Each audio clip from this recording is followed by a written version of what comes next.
Welcome back to my channel Alfina anaesthetic lifestyle. അപ്പോൾ ഇന്ന് നമ്മൾ സംസാരിക്കാൻ പോകുന്നത് BOT കോഴ്സിനെ പറ്റിയിട്ടാണ് കേട്ടോ.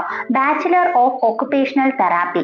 ഈ കോഴ്സിനെ പറ്റിയിട്ട് ഒന്ന് എക്സ്പ്ലെയിൻ ചെയ്ത് തരാമോ എന്ന് ചോദിച്ചിട്ട് കുറച്ച് കുട്ടികൾ എനിക്ക് മെസ്സേജ് ചെയ്തിട്ടുണ്ടായിരുന്നു. അവർക്ക് വേണ്ടിയിട്ടും അതോടൊപ്പം തന്നെ +2 കഴിഞ്ഞിട്ട് ഏത് കോഴ്സ് ഇനി എടുക്കണം എന്നത് ആലോചിച്ച് നിൽക്കുന്ന കുട്ടികൾക്ക് വേണ്ടിയിട്ടുമാണ് ഇന്നത്തെ നമ്മുടെ വീഡിയോ എന്ന് പറയുന്നത്. അപ്പൊ നമുക്ക് ടൈം കളയാതെ തന്നെ വീഡിയോയിലേക്ക് പോകാം. BOT bachelor of occupation therapy എന്നതാണ് ഇതിന്റെ ഫുൾ ഫോം വരുന്നത്. ഇതൊരു 4.5 വർഷത്തെ കോഴ്സാണ്. 4 വർഷം പഠന സമയവും 6 മാസം ഇന്റേൺഷിപ്പുമാണ് വരുന്നത്. ഇന്റേൺഷിപ്പ് എന്ന് പറയുന്നത് വളരെ ക്രൂഷ്യൽ ആയിട്ടുള്ള ഒരു കാര്യമായിരിക്കും ഈ കോഴ്സിനെ സംബന്ധിച്ചിടത്തോളം. അതിന്റെ റീസൺ എന്താണെന്ന് നമുക്ക് ഈ വീഡിയോയിലൂടെ പറയാം. അതിനു മുന്നേ ഒരു കാര്യം പറയാനുള്ളത്, നിങ്ങൾക്ക് ഈ കോഴ്സ് ഡീറ്റെയിൽസ് ഫുള്ളും സ്കിപ്പ് ചെയ്യാതെ കണ്ടുപോകണം. റീസൺ എന്താന്ന് പറഞ്ഞാല് +2 കഴിഞ്ഞിട്ട് നിങ്ങളുടെ ലൈഫിൽ എടുക്കുന്ന ഏറ്റവും ക്രൂഷ്യൽ ആയിട്ടൊരു കാര്യമാണ് കോഴ്സ് എന്ന് പറയുന്നത്. ആ കോഴ്സിനെ സംബന്ധിച്ചിടത്തോളം ആയിരിക്കും നിങ്ങളുടെ ബാക്കിയുള്ള ഫ്യൂച്ചർ ലൈഫ് ഇരിക്കുന്നത്. അപ്പോൾ ഇത് ഫുൾ സ്കിപ്പ് ചെയ്യാതെ കണ്ടതിന് ശേഷം മാത്രം ഈ കോഴ്സ് എടുക്കണമോ, നിങ്ങൾക്ക് ഈ കോഴ്സ് പറ്റുമോ എന്നത് തീരുമാനിക്കാം കേട്ടോ. അപ്പോൾ ഇതിന്റെ ജോബ് ഓപ്പർച്യൂണിറ്റി എന്ന് പറയുന്നത് വളരെ ഡിമാൻഡോട് കൂടി തന്നെ നിങ്ങൾക്ക് ജോബ് ചെയ്യാൻ പറ്റുന്ന അവസരമാണ് ഈ കോഴ്സ് പഠിച്ചാൽ കിട്ടുന്നത്. ഇതൊരു പ്രാക്ടീസിങ് കരിയർ പ്രോഗ്രാം ആണ്. അതായത് പ്രാക്ടീസിങ് കരിയർ ഓഫർ ചെയ്യുന്ന ഒരു കോഴ്സാണിത്. പ്രാക്ടീസിങ് കരിയർ എന്താണ് എന്ന് മനസ്സിലാവാത്തവർക്ക് വേണ്ടി പറഞ്ഞു തരാം. അതായത് നമ്മൾ ഫിസിയോതെറാപ്പി, MBBS, BASLP, ഡയറ്റീഷ്യൻ ഇങ്ങനെയുള്ള എല്ലാ കോഴ്സ് പ്രാക്ടീസിങ് കരിയർ ഓഫർ ചെയ്യുന്ന കോഴ്സാണ്. അതായത് നമ്മൾ കൂടുതലും പ്രാക്ടിക്കൽ ആയിട്ടായിരിക്കും പഠിക്കേണ്ടത്. പ്രാക്ടിക്കലായിട്ട് പേഷ്യൻസുമായിട്ടും കമ്മ്യൂണിക്കേറ്റ് ചെയ്യേണ്ടി വരും, ബൈസ്റ്റാൻഡേഴ്സുമായിട്ട് കമ്മ്യൂണിക്കേറ്റ് ചെയ്യേണ്ടി വരും. ഇതിനെയാണ് പ്രാക്ടീസിങ് കരിയർ കോഴ്സ് അല്ലെങ്കിൽ പ്രോഗ്രാം എന്നത് കൊണ്ട് ഉദ്ദേശിക്കുന്നത്. നമ്മൾ ഓൾറെഡി ഫിസിയോതെറാപ്പിയെ പറ്റിയിട്ടും BASLP കോഴ്സിനെയൊക്കെ പറ്റിയിട്ടുള്ള വീഡിയോസ് ചെയ്തിട്ടുണ്ട്. അത് കാണേണ്ടവർ അതോടെ ഒന്ന് ചെന്ന് കണ്ടു നോക്കുക. ഇതിനെ പറ്റിയിട്ടുള്ള വിവരങ്ങൾക്ക് വേണ്ടി ഞാനത് ഡിസ്ക്രിപ്ഷൻ ബോക്സിൽ ലിങ്ക് കൊടുത്തേക്കാം. ഓക്കെ, അപ്പോൾ നമുക്ക് കോഴ്സിലേക്ക് വരാം. ഇതേ കോഴ്സ് എങ്ങനെയുള്ള കുട്ടികൾക്കാണ് പഠിക്കാൻ സാധിക്കുന്നത്? നല്ല രീതിയിൽ സ്കില്ല് വേണം ഈ കോഴ്സ് പഠിച്ചിറങ്ങാനായിട്ട്. അതോടൊപ്പം ഡെഡിക്കേഷൻ വേണം, ഇൻട്രസ്റ്റ് വേണം, നല്ല ക്ഷമയും വേണം. എന്തുകൊണ്ടെന്നാൽ നിങ്ങൾ ആരെയൊക്കെയാണ് ട്രീറ്റ് ചെയ്യാൻ പോകുന്നത് എന്നത് ബേസ് ചെയ്തിട്ടുണ്ടായിരിക്കും. അതായത് ഒരു 4 കാറ്റഗറി ഞാൻ പറഞ്ഞു തരാം. പീഡിയാട്രിക് പേഷ്യൻസ്, അതായത് സെറിബ്രൽ പാൾസി, ഓട്ടിസം, ADHD അങ്ങനെയുള്ള പ്രശ്നങ്ങളുള്ള പീഡിയാട്രിക് പേഷ്യൻസ് ഉണ്ടാവും. ഇവരെയൊക്കെ നിങ്ങൾ ഹാൻഡിൽ ചെയ്യേണ്ടി വരും. അതായത് പീഡിയാട്രിക് പേഷ്യൻസ് എന്ന് പറയുമ്പോൾ തന്നെ നിങ്ങൾക്ക് മനസ്സിലാക്കാനുള്ള കാര്യമേ ഉള്ളൂ, കോർഡിനേറ്റ് ചെയ്യാൻ ബുദ്ധിമുട്ടായിരിക്കും ഈ കുട്ടികൾക്ക്. പ്രത്യേകിച്ച് ഇങ്ങനെയുള്ള ബുദ്ധിമുട്ടുള്ള കുട്ടികളാകുമ്പോൾ അവർക്ക് കുറച്ചുകൂടി കെയർ കൂടുതൽ നിങ്ങൾ കൊടുക്കേണ്ടി വരും. അതായത് അവരെ പല്ല് തേൽപ്പിക്കുന്നത് മുതൽ ഉള്ള കാര്യങ്ങൾ നിങ്ങൾ അവരെ പഠിപ്പിച്ചു കൊടുക്കേണ്ടി വരും. അതാണ് ഈ ഒക്കുപേഷണൽ തെറാപ്പി. അതായത് ഒക്കുപേഷൻ എന്ന് പറയുന്നത് തന്നെ ജോലി എന്നതാണ് അതിൽ ബാധിക്കുന്ന കാര്യം. അതായത് അവർക്ക് ചെയ്യാൻ സ്വന്തമായിട്ട് പറ്റാത്ത കാര്യങ്ങൾ നിങ്ങൾ അവർക്ക് ചെയ്യാൻ പഠിപ്പിച്ചു കൊടുക്കുക, ആ പ്രാക്ടീസ് സെക്ഷൻസ് ചെയ്തു കൊടുക്കുക എന്നതാണ് നിങ്ങളുടെ ജോലിയായിട്ട് വരുന്നത്. ഇതാണ് ഫസ്റ്റ് കാറ്റഗറി ഓഫ് ആൾക്കാർ അല്ലെങ്കിൽ പേഷ്യൻസ് എന്ന് പറയുന്നത് പീഡിയാട്രിക് കാറ്റഗറിയിൽ വരുന്നത്. ഇത്രയും സിൻഡ്രോംസ് മാത്രമല്ല കുട്ടികളിൽ കാണാനുള്ള കാര്യങ്ങൾ ഒരുപാടുണ്ട്. അത് നിങ്ങൾ ഈ സിലബസിനെ പറ്റിയിട്ട് ഞാൻ ഇനി പറഞ്ഞു തരുമ്പോൾ മനസ്സിലാക്കാവുന്നതാണ്. ഇനി നമുക്ക് സെക്കൻഡ് കാറ്റഗറിയിലേക്ക് വരാം. അതായത് അഡൾട്ട് കാറ്റഗറിയിൽ. അഡൾട്ട് കാറ്റഗറി എന്ന് പറയുമ്പോൾ ആംബ്യൂട്ടേറ്റ് ചെയ്തു പോയ പേഷ്യൻസ് ഉണ്ടാവും. കൈ ആംബ്യൂട്ടേറ്റ് ചെയ്ത്, കാൽ ആംബ്യൂട്ടേറ്റ് ചെയ്ത്, അതായത് ആക്സിഡന്റിൽ പറ്റിയത് കാര്യങ്ങളോ ആയിരിക്കാം, അല്ലെങ്കിൽ ജനറ്റിക്കലി അങ്ങനെയുള്ള ബോഡി പാർട്സ് ഇല്ലാത്തവരായിരിക്കാം.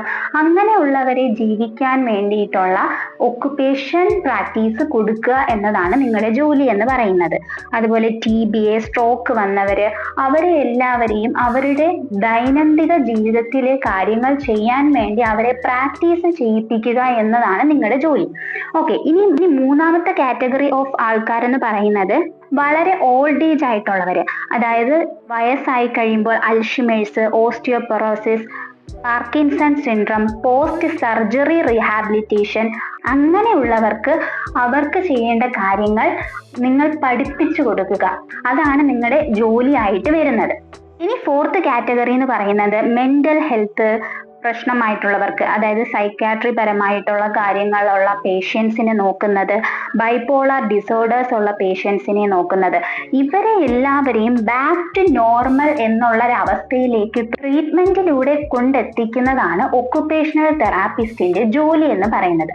അപ്പോൾ ജോബ് എന്താണ് എന്നുള്ളത് കുറച്ച് ക്ലിയർ ആയെന്ന് വിശ്വസിക്കുന്നു. കറക്റ്റായിട്ട് നിങ്ങൾക്ക് ക്ലിയർ ആയിട്ടില്ല എന്നുണ്ടെങ്കിൽ കമന്റ് സെക്ഷനിൽ വന്ന് ചോദിക്കാവുന്നതാണ്. ഞാൻ ഓരോരുത്തർക്കും റിപ്ലൈ തരുന്നതായിരിക്കും.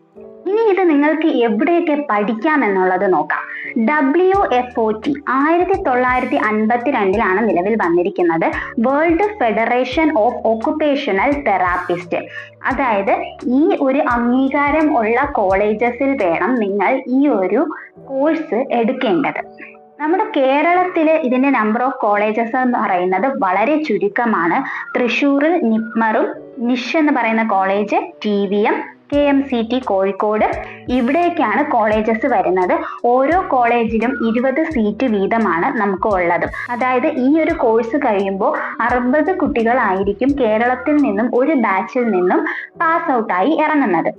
അതോടൊപ്പം തന്നെ WFOT എന്ന് പറയുന്ന അംഗീകാരമുള്ള കോളേജസിൽ നിന്നും പഠിച്ചിറങ്ങി കഴിഞ്ഞാൽ നിങ്ങൾക്ക് ഇന്റർനാഷണൽ ലെവലിലുള്ള രീതിയിലുള്ള ഡിമാൻഡ്സ് ഉള്ളതാണ്. എബ്രോഡിലൊക്കെ നല്ല ഡിമാൻഡ് ഉള്ള ഒരു കോഴ്സ് കൂടിയാണിത്.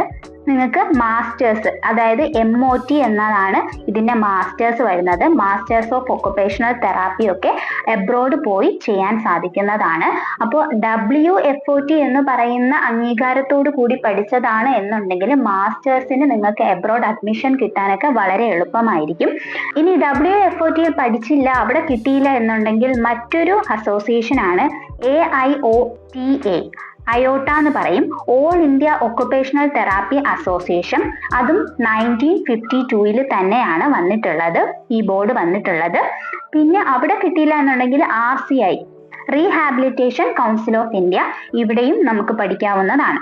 അപ്പോൾ നിങ്ങൾ യൂണിവേഴ്സിറ്റി എടുക്കുമ്പോൾ മാക്സിമം ഗവൺമെന്റ് ആയിട്ടുള്ള യൂണിവേഴ്സിറ്റിയിൽ തന്നെ പഠിക്കാൻ ശ്രമിക്കുക. അപ്പോൾ ഇനി പുതുതായിട്ട് വരുന്ന ഒരു സ്ഥാപനത്തിൽ നിങ്ങൾ കയറുന്നതിനേക്കാളും ഈ ഒരു കോഴ്സ് പഠിച്ച ഒരു ബാച്ചെങ്കിലും ഇറങ്ങിയിട്ടുള്ള സ്ഥാപനത്തിൽ കയറുന്നതായിരിക്കും നല്ലത്. കാരണം അവിടെ നിങ്ങൾക്ക് ഒരുപാട് പ്രാക്ടീസിങ് ആയിട്ടുള്ള ഓപ്ഷൻസ് പുതുതായിട്ട് കയറുന്ന സ്ഥലത്ത് കുറവായിരിക്കും. പക്ഷെ ഒരു ബാച്ച് ഇറങ്ങിയെടുത്ത് ഉറപ്പായിട്ടും പ്രാക്ടീസിങ് ആയിട്ടുള്ള കാര്യങ്ങൾ ഉണ്ടായിരിക്കുന്നതായിരിക്കും. അത് ഫെസിലിറ്റി കുറവായിരിക്കും. പുതുതായിട്ട് നമ്മൾ ഒരിടത്ത് കയറുമ്പോൾ അവിടുത്തെ ഫെസിലിറ്റി കുറവായിരിക്കും. എന്നാൽ ഒരു ബാച്ച് ഇറങ്ങിക്കഴിഞ്ഞ ഒരു കോളേജ് ആണ് എന്നുണ്ടെങ്കിൽ അവിടെ ഫെസിലിറ്റി എന്തായാലും ഉണ്ടായിരിക്കുന്നതായിരിക്കും. നമ്മുടെ കേരളത്തിൽ ഈ ഒരു കോഴ്സ് വന്നിട്ട് ഒരുപാട് വർഷങ്ങളൊന്നും ആയിട്ടില്ല. 2018, 19, 20 ആ ഒരു സമയത്താണ് വന്നിട്ടുള്ളത്. അതായത് ഇപ്പോൾ ഒരു ബാച്ച് എങ്കിലും ഇറങ്ങാനുള്ള ചാൻസേ ഉള്ളൂ. അതോടൊപ്പം കേരളത്തിൽ 3 കോളേജ് ആയതുകൊണ്ട് തന്നെ ഓരോ കോളേജിലും 20 സീറ്റ് ആയതുകൊണ്ട് സീറ്റുകളും കുറവാണ്. ഇനി നിങ്ങൾ പ്രൈവറ്റ് കോളേജസിലാണ് പഠിക്കാൻ ഉദ്ദേശിക്കുന്നത് എന്നുണ്ടെങ്കിൽ UGC അപ്രൂവ്ഡ് ആയിട്ടുള്ള യൂണിവേഴ്സിറ്റിയിൽ തന്നെ നോക്കുക. ഇനി നമുക്ക് ഇതിന്റെ സിലബസിൽ ഏതൊക്കെ സബ്ജക്ട്സ് ആണ് വരുന്നത് എന്നുള്ളത് നോക്കാം. Human anatomy, physiology, microbiology, biochemistry, pathology, psychiatry, occupational therapy in paediatrics and mental health, occupational therapy in geriatrics, community based rehabilitation, basic psychology, sociology, basics of occupation therapy, pharmacology, biomechanics, occupation therapy in geriatrics, neurology, assistive technology and adaptive devices, basics of prosthetics and orthotics. അതായത് ഒരു wide ആയിട്ടുള്ള ഒരു syllabus ആണ് ഇതിൽ വരുന്നത്. ഡീപ്പായിട്ട് ഇത് പഠിക്കേണ്ടതായിട്ടും വരുന്നുണ്ട്. ഇനി ഞാൻ ആദ്യം പറഞ്ഞ കാര്യത്തിലേക്ക് വരാം. എന്തുകൊണ്ടാണ് ഇന്റേൺഷിപ്പ് ക്രൂഷ്യൽ ആകുന്നത് എന്നുള്ളത്. അതായത് 4 വർഷത്തെ പഠനശേഷം നിങ്ങൾക്ക് ഇന്റേൺഷിപ്പ് സമയത്തായിരിക്കും ഒരു പേഷ്യന്റിന്റെ ബോഡിയിലേക്ക് നിങ്ങൾ പഠിച്ച കാര്യങ്ങൾ ഇംപ്ലിമെന്റ് ചെയ്യാൻ വേണ്ടി സാധിക്കുന്നത്. അതുകൊണ്ടാണ് WFOT പോലെയുള്ള അംഗീകൃതമായ സ്ഥാപനങ്ങളിൽ പഠിക്കണമെന്ന് പറയുന്നത്. അങ്ങനെയുള്ള സ്ഥാപനങ്ങളിൽ നിങ്ങൾക്ക് ഫെസിലിറ്റീസും കിട്ടുന്നതായിരിക്കും, പേഷ്യന്റിന്റെ എക്സ്പോഷറും കിട്ടുന്നതായിരിക്കും. പേഷ്യന്റ് എക്സ്പോഷർ എന്നതിൽ കൊണ്ട് ഉദ്ദേശിച്ചിരിക്കുന്നത്, ഞാൻ നേരത്തെ 4 കാറ്റഗറി പറഞ്ഞല്ലോ, പീഡിയാട്രിക്സ്, അഡൾട്ട്, ഓൾഡ് ഏജ്, അതുപോലെ തന്നെ ജനറ്റിക്സ് ആയിട്ടുള്ള പ്രശ്നങ്ങൾ.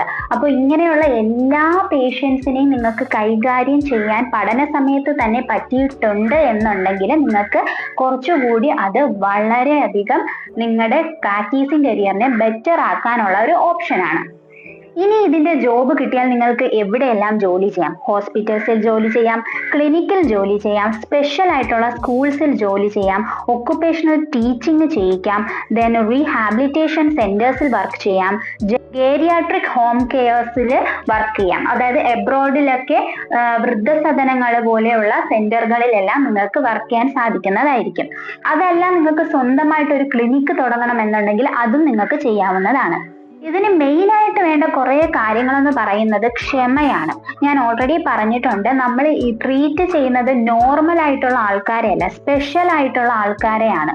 അതായത് അവരുടെ ദൈനംദിന ജീവിതത്തിലെ എല്ലാ കാര്യങ്ങളും നമ്മൾ ചെയ്യാൻ പഠിപ്പിക്കേണ്ടി വരും. അതായത് പല്ല് തേപ്പ് മുതൽ കുളി ഉൾപ്പെടെയുള്ള കാര്യങ്ങൾ നമ്മൾ ക്ഷമയോടുകൂടി പഠിക്കുകയും വേണം, അവരെ കൊണ്ട് അത് ചെയ്യിപ്പിക്കുകയും വേണം. അതോടൊപ്പം അവരുടെ ലൈഫിനെ നോർമൽ ആക്കി എടുക്കുകയും വേണം.